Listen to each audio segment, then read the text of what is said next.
one of the things I really love about Alina is that she... Wait. Are we actually, is this it? Yep. Oh, no, I was like slouching and not even, I thought we were talking. Start again. Nope, that's going to be part of it. No way. You can't just start a podcast when I'm not even, rude. I got to catch you on your toes.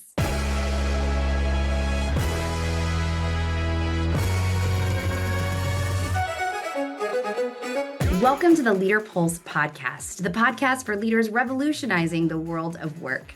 I'm Holly Tate, the Chief Marketing Officer here at Leadr, and today I'm so excited for you to get to hear from one of my favorite thought leaders, Alina Vandenberghe. I follow her on LinkedIn, and she has so many hot takes that I reached out to her specifically to be interviewed about her hot takes on management and leadership. So in today's episode, she and I unpack the idea that they are piloting at Chili Piper, which is no managers on micro teams. So check it out, and I think you're gonna love Matt's response as he unpacks this hot take with me and Alina. Alina, so the old adage is that people don't leave companies, they leave managers. We at Leadr believe that people leave companies that enable bad managers. But you've got a hot take on this. So do you agree? Is it true that people leave their jobs because they don't like their manager? For people to thrive in companies, they need to have the support of the system for them to thrive. And sometimes the manager is an obstacle to that. And we've been trying something that's quite radical. We've been exploring this for a while now, which we call self-management. So the idea that teams can achieve amazing results without a de facto manager. There might be a leader, there might be somebody who is a lot more experienced, but we're experimenting with the idea that there's no manager whatsoever. And I know that's kind of a very controversial topic, but I have high hopes that it can work well. I've never heard that before. So how do you do things like accountability or performance reviews? How does that work when you think about a traditional organizational chart where you have hierarchy of who makes the decisions? With a self-management model, how do you guys think about performance and accountability? I can give you an example. So we are doing this experiment with a couple of teams. One of them is the design team. The design team does not have a de facto manager. And what we have done is created microgroups, and the microgroups are made out of volunteers from the team that are activated around some specific topics. One of them might be promotions, another one might be pricing of salaries, another one might be hiring, another one is work distribution, another one might be metrics that we should improve and we should think about. And these microgroups are interesting because it allows those that are part of the microgroups to learn a new skill. They might have never thought about how to measure success for their own team, or they might never thought about how to hire someone spectacular for the team. So it gets them exposed to topics that they might have an interest in, and that's why it's on a volunteering basis. We're also encouraged to have microgroups that are more than two people, so that sometimes it's two people, sometimes it's three people, so that they can balance different points of view in that group. And there is a backup plan if there's nobody in the microgroup that might be volunteering for a specific topic, but the team keeps itself accountable as opposed to one single person. Yeah, that is really interesting. How are you guys going to measure? It sounds like this is kind of a new idea that you're trying. How are you measuring success of this leadership model? Right now, we're doing an anonymous survey every 6 weeks or so, in which we're checking that we're still on the right path, that we're open to hiring a manager for the team. So it's not a made decision, but so far the anonymous survey shows that they're very happy without having that kind of support, which is interesting. That is really interesting. I wish people could see your face right now because you looked confused, impressed, and not sure what to say. That's exactly how I feel. Legitimately, I am confused. I'm impressed that she's trying things, and I'm processing what to say. That's literally how I'm feeling. So I'm Yeah. glad I don't have a poker face. You hate being predictable, so sorry about that. But so Alina is one of my favorite LinkedIn follows. So one of the things I really love about Alina is that she has hot takes. Like she writes, I'm pretty sure she posts every day, if not multiple times a week.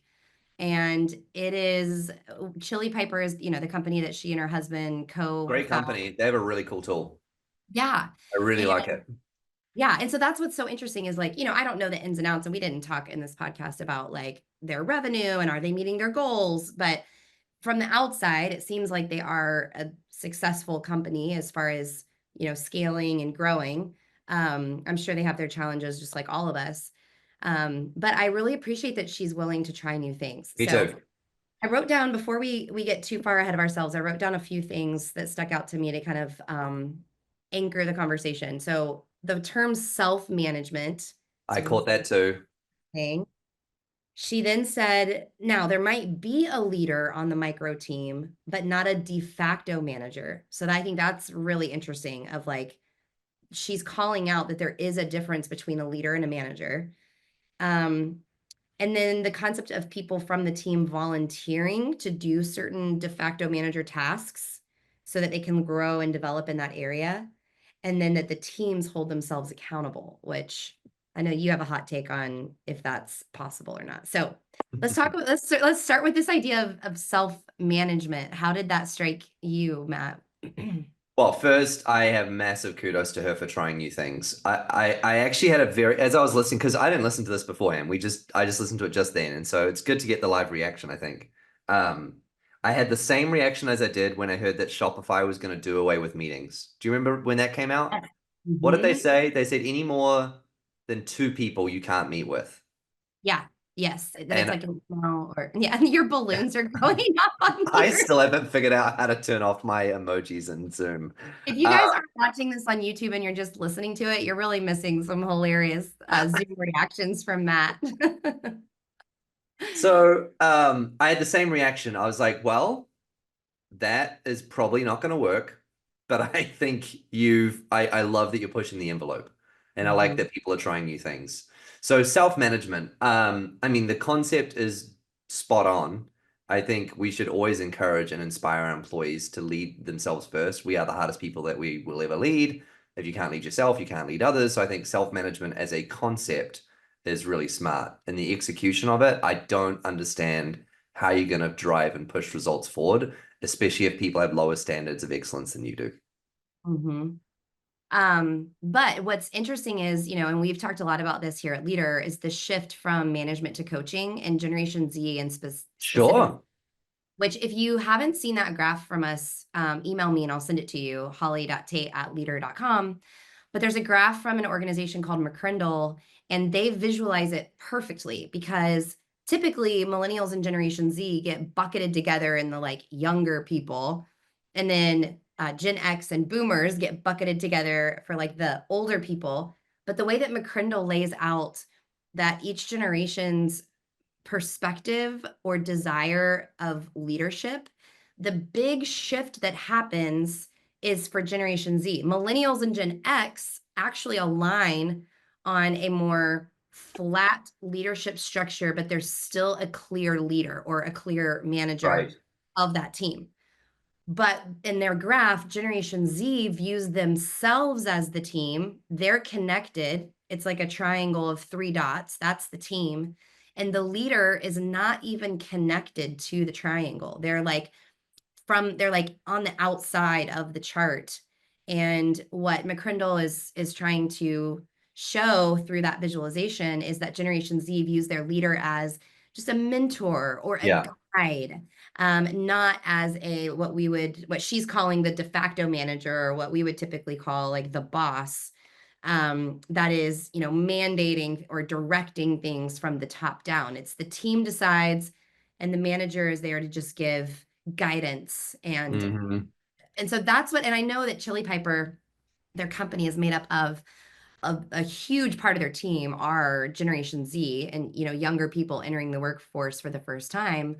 So I like that they're responding to that. Yeah, me But too. I think the jury is out on will Yeah, they be able to drive results. that's it. I'm dubious, but I want to see the case study. Like I want to chat with her in a year and find out like what worked and what didn't. I love these conversations. Well, first of all, kudos to you for finding someone that has the hottest take in leadership. I think Yes. leadership isn't helpful. It's the pretty hot leadership take. Yeah.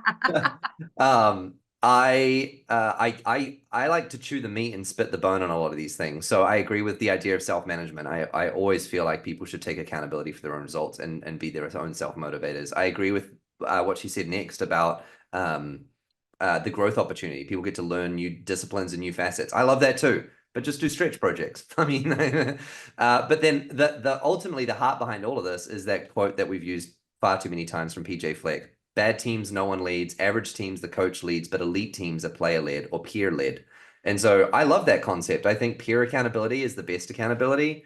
I think it's the most effective. I think, like you said, the jury's out on whether this format is the right way to pull that off, though. Yeah. Another thing though, too, to keep in mind, and there, because Chili Piper is a sales enablement software. So they're selling to sales teams. And so, and I just what I know about them, they're very sales driven. Like they have an outbound sales go-to-market approach. And so what is interesting about this is it seems like this is the type of company to test it I because agree. it's Totally. like Binary metrics. yeah, binary metric. Like you will know that the team is successful. This would be harder to do for like potentially like an operations team or maybe even a marketing team or potentially a product and engineering team. But I'm like poking holes in what I'm just saying though, because the challenge that it gives the executive leadership team is getting super clear about what The is the targets and the goals. outcome actually Exactly. trying to drive from this initiative or this micro team. And that's a really good push pull that this model requires the executive team to get really clear about. Which all of that is good stuff. So it's funny. Maybe I'm convincing myself in and out of it as we're talking. The idea of self-management, love it. The idea of creating growth opportunities for people, love it. The idea of executive teams being forced to provide very clear clarity on what success looks like, love it. I just fail to see how logistically it works. So one of the things she brought up was payroll. How are Mhm. you supposed to decide what people get paid if you don't have access to the budget? Or do they have access to the budget? Are they a part of their fiscal year planning? Do they do pay scales? Or do they just say, I want to get paid more, so the pay went up? Like, Yeah, I don't get it. that's a So, good question. And yeah, we don't know that on maybe they do have some constraints. Like what yeah. is the team's constraints, and who is setting that? Is it Right. a director or VP? Is it Alina as a member of the executive team? Like who's setting the constraints that the team has around Yeah. compensation or goals or expectations? That's a really good question. Mm-hmm. Chris, our chairman, Holly, has this great line. Maturity is the ability to hold two opposing thoughts at the same time and be able to like juggle those side by side in your head. So here's what I'm juggling. Alina is super sharp, clearly knows what she's doing, and has great ideas about the world. And leadership matters. Like Mm-hmm. leadership really matters. I know that to be true. And so if you're kicking the leader out of the team, or you're saying democratizing leadership across a team, I struggle with that. But Alina's a sharp lady, so I'm like wrestling with these two opposing thoughts. I'm like, what the heck? I know, which is what I love about our podcast. Like that's Me the whole point. too. Yeah, me But too.